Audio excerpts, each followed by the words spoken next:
আজকে আমরা যাব গণেশ পুজোর নেমন্তন্ন খেতে, যে কারণে খুব তাড়াতাড়ি করে রেডি হয়ে নেব।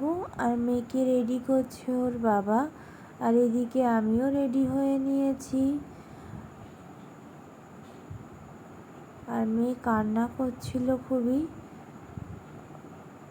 আর সেই জন্য ওর বাবা মেয়েকে নিয়ে একটু ঘুরছিল, কান্না থামানোর চেষ্টা করছিল। তারই মধ্যে আমি সমস্ত কিছু গুছিয়ে নিয়েছি যাব বলে। আর কোথায় নেমন্তন্ন, কাদের বাড়ি নেমন্তন্ন, সবটাই তোমাদেরকে দেখাবো। ওখানে গিয়ে কি কি মজা করলাম, সম্পূর্ণ ভিডিওটা তোমাদের দেখানোর চেষ্টা করব।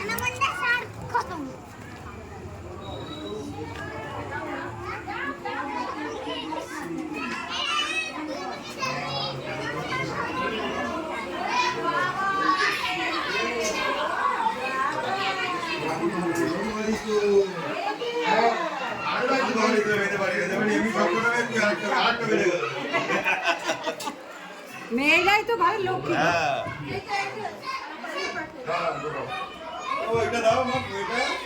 হ্যাঁ,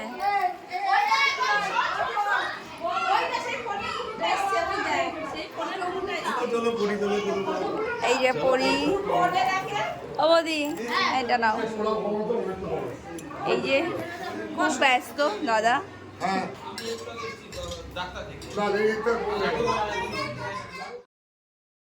এসেছি সন্তুদাদের বাড়িতে। সন্তুদাকে তোমরা অনেকেই চেনো, আবার চেনো না।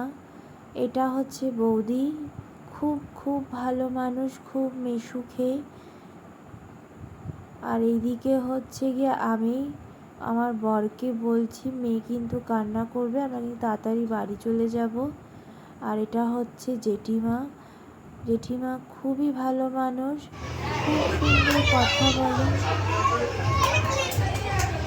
এখানে আমার মেয়ে সবার সাথে খেলা করছে। এরপরই তুই কিছু বলবি?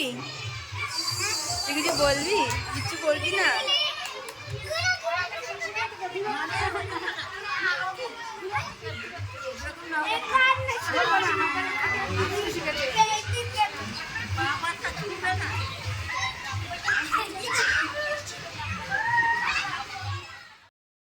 এই সন্তুদা কিন্তু আমাদের বিয়ের ফটোগ্রাফির কাজ করেছে। সন্তুদা বীভৎস ভালো ফটোগ্রাফার, আর খুব সুন্দর কাজ। ঠাকুরকে দেখো, গণপতি বাবাকে কত কিউট আর কত সুন্দর করে সাজিয়েছে।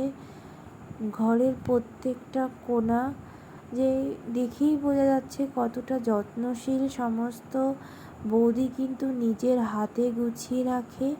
আর আমার মেয়ে গরমে খুবই কষ্ট পাচ্ছিল, আর ও তো এত ভিড় কখনো দেখেনি, আর খুব চিৎকার করে করে কান্না করছিল।